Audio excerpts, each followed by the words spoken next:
हैदराबाद गॅझेटियरनुसार बंजारा समाजाला अनुसूचित जमाती प्रवर्गात आरक्षण मिळावे या मागणीसाठी आज कन्नड शहरात बंजारा समाजाने भव्य मोर्चाचे आयोजन केले होते।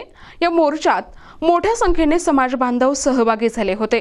कन्नड शहरातील सुतगिरणी मैदानापासून या मोर्चाला सुरुवात झाली। हातात झेंडे, फलक आणि जोरदार घोषणाबाजी करत हा मोर्चा तहसील कार्यालयाकडे रवाना झाला।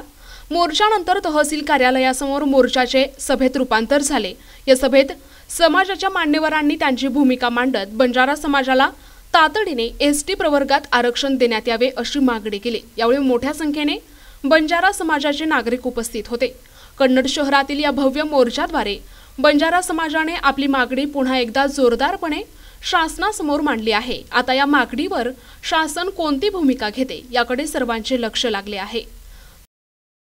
प्रतिनिधी रवींद्र खरात, NTV न्यूज मराठी, कन्नड, छत्रपती संभाजीनगर।